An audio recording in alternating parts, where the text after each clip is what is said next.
Değerli yetincilər, hər birinizi xoş gördük kanalımızda. Bugün bu bölmə ilə bağlı ikinci dərsimizi keçirik. Səhifə olacaq, deməli 30 və 31. Bugün maraqlı dərsdir, əsl coğrafiya dərsidir. Hər birimizə maraqlı gələn, hər birimizi maraqlandıran bir mövzudur. Bir çox şey öyrənəcəyik. Vulkanlarla bağlı, vulkan elementləri ilə bağlı mövzulara toxunacağıq və hansı vulkanları tanıyırıq və yaxud da tanıyacağıq bunlarla tanış olacaq. Deməli, ilk öncə vulkanlar yer səthini necə dəyişir? Mövzumuz belədir. Vulkanlar yer səthini necə dəyişir? Vulkanlar yer səthində yayılmış relyef formasıdır. Onlar çatlarla yer səthinə çıxan maqmanın soymasından yaranır. Yəni, yer səthində bu şəkildə çatlar olur və o çatların içərisindən lava püskürür, yer səthinə çıxır və vulkan əmələ gətirir. Bəlkə də bir çoxlarımız vulkanı canlı şəkildə görməmişik, amma ən azından hər yerdə bu dəqiqə, yəni YouTube-da yazsanız, çox maraqlı vulkanlara orada müşahidə edə bilərsiniz. Mantiyanın əsas maddəsi olan maqma yer səthinə çıxdıqdan sonra tərkibindəki qazlar su buharı itirir və lavaya çevrilir. Yəni, maye formasında lavaya çevrilir. Vulkanlar fəaliyyətinə görə 3 qrupa bölünür uşaqlar. Deməli, hazırda püskürən və püskürməsi haqqında məlumatların olduğu vulkanlar. Məsəl üçün, hal-hazırda püskürməyə bilər, amma yaxın keçmişdə onun püskürdüyü barədə məlumatlar var. Buna deyirlər aktiv vulkanlar. Onların kraterində yüksək temperatura malik lava olur və daim zəhərli qazlar çıxır. Aktiv vulkanlar püskürən zaman lava vulkan yamacı boyu sürətlə hərəkət edir və yol üzərində olan hər şeyi məhv edir. Məsəl üçün, hal-hazırda elə bu şəkildə də gördüyünüz kimi vulkan püskürür. Kənarlara doğru axanlar lavadır. Bu püskürür və kənarlara doğru axacaq. Bunlara da lava deyəcəyik. Deməli, bundan başqa səthə çıxan zəhərli qazlar və tüstü havanı çirkləndirir. Aktiv vulkanların əksəriyyəti Sakit Okean sahillərində yerləşir. Dünyanın ən məşhur aktiv vulkanlarından biri Ant dağlarında yerləşən Lüleyakodur uşaqlar. Harada yerləşir Lülelayako? Lülelayako Ant dağlarında yerləşən vulkandır Cənubi Amerika materikində. Burada bir xəritə olmalı idi, orada göstərim. Baxın, Cənubi Amerikada bu ərazidə yerləşir. Lülelayako vulkanı aktiv, ən hündürdə olan vulkan sayılır. Elə dünyanın ən hündür sönmüş vulkanı da yenə də Cənubi Amerikadadır, Chimborazodur. O da yenə də aktiv olmasa da, amma hündürlüyü ən hündür olan vulkandır. Ən hündür sönmüş vulkandır. A şəklində fəaliyyət bölməsinə sonra toxunacağıq, baxaq. Bir neçə əsr müddətində püskürməyən vulkanlar yatmış vulkanlar adlanır. Deməli, fəaliyyətdə olan vulkanlar nədir? Aktiv vulkanlar hal-hazırda püskürən və yaxud da püskürməsi yaxın keçmişə qədər məlum olan, bu haqda məlumat olan vulkanlardır.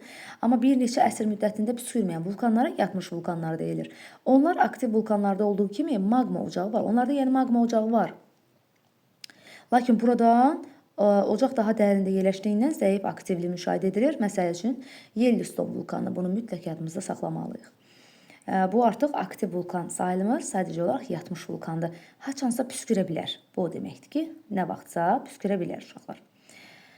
Daha sonra sönmüş vulkanlar daha qədim zamanlarda püskürmüş, hazırda isə onlarda vulkanizm prosesi dayanmışdı. Belə vulkanların ətrafında zəngin faydalı qazıntılar, münbit torpaqlar, sıx meşələr yerləşir və Qafqaz dağlarında ən hündür zirvəsi Elbrus da məhz belə vulkanlardandır, yəni sönmüş vulkanlardandır.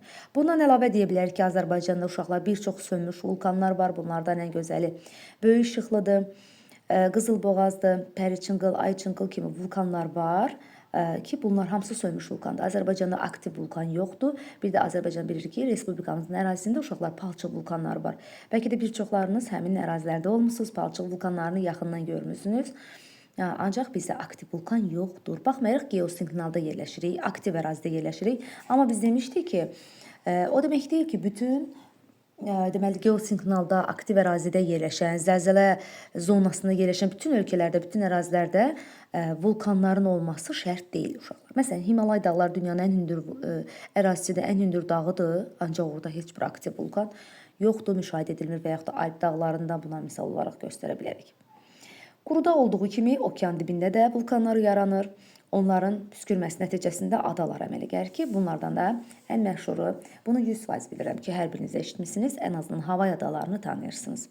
Əminəm ki, bir çoxlarınız da orada olmaq istəyirsiniz, çox gözəl təbiətə malikdir, amma biraz təhlükəlidir, çünki Havay adalarında vulkanlardan əmələ gəlmiş bir adadır və hal-hazırda da aktiv vulkanlar var ki, onlardan da ən məşhuru Mauna Keadır, Mauna Kea vulkanıdır. Və bir şey də nəzərinizə çatdırım ki, yəni quruda olduğu kimi okeanlarda da vulkanlar olur. Okeandakı vulkanları əgər biz mütləq hündürlüyünə görə dağ seçsək, dağ kimi götürsək, ən hündürdür. Yəni zirvə ilə ətək arasında hündürlük fərqini desək, ən hündür vulkanlar elə Mauna Kea dağındadır. Ancaq desək ki, yer səthinin mütləq hündürlüyünə görə ən hündür dağı hansıdır, onda biz Camalongma zirvəsini deyə bilərik uşaqlar. Amma belə də, yəni nisbi hündürlüyünə görə ən hündür dağ elə Mauna Kea dağıdır. Bu da sizin üçün əlavə bir məlumat olsun. Sualtı vulkanın şəklini görürük. Elə hal-hazırda Mauna Kea dağını görürük. Bu sönmüş vulkan oldu. Bu isə yatmış vulkandır. Bu da Yellowstone'dur. Gəlin bunlar haqqında suallarımıza cavab verək. Şəkillərimizi unutmuruq, şəkilləri yadımızda saxlayırıq. Çünki bunlarla bağlı deməli suallarımız olacaq. Baxın, lava nədir? Birinci ondan danışaq. Magma vulkan mərkəzidir də, ocağıdır. Vulkan burada baş verir. Vulkan ocağı bu boğazdır. Boğaz vasitəsilə yer səthinə doğru irəliləyir. Bu vulkanın başındakı krateridir uşaqlar. Və buradan magma axır, lavaya çevrilir, lava formasında axır ətrafa. Və məsəl üçün burada da vulkan kraterini görə bilərik. Digər şəkillərdə də vulkan krateri var, görürsünüzmü? Bu da bir vulkan krateridir. Bu da yatmış olsa da, ölmüş olsa da, sönmüş olsa da fərqi yoxdur. Yəni vulkan kraterlərini biz bütün şəkillərdə görə bilirik. Gəlin keçək suallarımıza. Deməli, A şəklinə əsasən suallara cavab verin. Şəkildə verilən vulkan elementlərini öz sözlərinizlə izah edin. Vulkan elementləri deyəndə uşaqlar, vulkan boğazı, ocaq var, yəni magma ocağı var. Vulkan boğazını, krateri, lavanı bayaqlar göstərdiyim kimi də deyə bilərsiniz. Magma ocağı vulkanın alt hissəsindədir.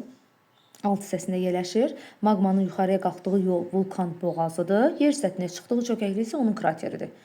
Hal-hazırda indicə göstərdiyim şəkildəki kimi.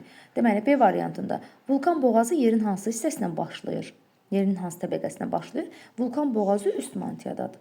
Vulkan boğazı, biraz cümləyə səhv qurmuşam, vulkan boğazı üst mantiyada yerləşir. Və şəkildə də göründüyü kimi uşaqlar, bayaqki şəkildə də görünür ki, üst mantiyada yerləşir. Hətta bundan əvvəlki dərsdə də keçmişdik, yadınızdadırsa, xatırlayırsınızsa. Bundan əvvəlki dərsdə də göstərdi ki, üst mantiyanın üzərində vulkanın başlanğıcı yerləşir, yəni. Sonra C-də A şəklindəki hansı vulkan elementlərini B, C, D, Y şəkillərinə müəyyən etmək mümkündür? Elə onu da hal-hazırda dedim. B, C, D və Y şəkillərində vulkan elementlərindən yalnız krateri görmək mümkündür. B şəklinə verilən vulkan növü necə yaranır? Aktiv vulkanın mantiyadakı magmanın yüksək təzyiq, yəni B şəkli aktiv vulkan idi. Mantiyadakı magmanın yüksək təzyiq və temperaturla çatlar vasitəsilə dərsin əvvəlində də dedik ki, qalxır və lava şəklinə yer səthinə püskürməsi nəticəsində yaranır. Burada lavadır, daha doğrusu magmadır. Vulkan boğazı vasitəsilə yer səthinə qalxır, yerin üstündəki bu çatlara doğru qalxır. Oradan vulkan deməli konusu vasitəsilə buradan başlayır lava formasında axmağa, vulkan kraterindən başlayır axmağa, onda olur artıq lava. Yer səthində magmadır. Azərbaycanda B şəklindəki vulkanlara rast gəlinmir fikri barədə hansı mülahizələr söyləyə bilərsiniz? Bayaq da dediyimiz kimi Azərbaycan aktiv zəlzələ vulkan zonasında yerləşsə də Azərbaycanda fəaliyyətdə olan vulkan yoxdur uşaqlar. Ancaq məsəl üçün biz vulkan kraterlərini görə bilərik. Sönmüş vulkan kraterlərini görə bilərik. Yəni aktiv vulkan yoxdur. Azərbaycanda ancaq sönmüş vulkanlar var uşaqlar. Bu sözləri deyə bilərsiniz. B və C şəkillərində təsvir edilmiş vulkanların oxşar fərqli xüsusiyyətləri. Deməli, həm yatmış, həm aktiv vulkanların nəyi olur? Magma ocağı olur. Mətndə də bayaq qeyd elədik ki, aktiv vulkanlarda da bunu dedik, yatmış vulkanlarda da ki, magma ocağı mümkündür. Hər ikisində magma ocağı var. Fərqli cəhət ondan ibarət ki, aktiv vulkanlarda püskürmə müşahidə edilir. Amma yatmış vulkanlarda magma ocağı dərində olduğu üçün bu ehtimal azdır. Hal-hazırda püskürmə müşahidə edilmir deməkdir. C və yəni adı da üstündə yatmış vulkan deyirik. C və D şəkillərində verilən vulkanları müqayisə edin. Şəkillərdən görünür ki, D şəklində sönmüş vulkanda magma ocağı yoxdur. C yatmış vulkan olsa da püskürmə ehtimalı var. Yəni yatmışla sönmüşün bir fərqi var ki, yatmış vulkan nə zamansa püskürmə ehtimalı var uşaqlar. Ancaq sönmüş vulkanda magma ocağı olmadığı üçün heç püskürə də bilməz. Düzdür?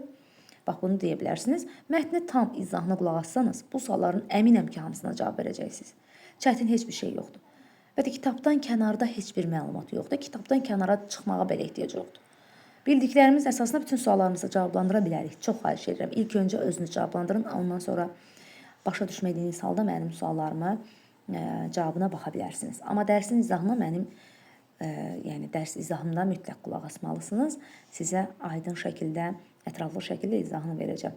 Şəkildə Mauna Kea vulkanı və onun yaratdığı hava adalarından biri təsvir edilmişdir. Yəni sualtı vulkanların püskürməsi nəticəsində adaların yarandığını söyləyə bilərik uşaqlar. Sualtı vulkanlar püskürür və onun nəticəsində adalar yaranır. Hansı adalar? Bunlarda nümunə gətirəcəyik. 7-ci sualda yer qabığının tipləri şəklindən istifadə edərək sualtı vulkanları qurudakı vulkanları müqayisə edin.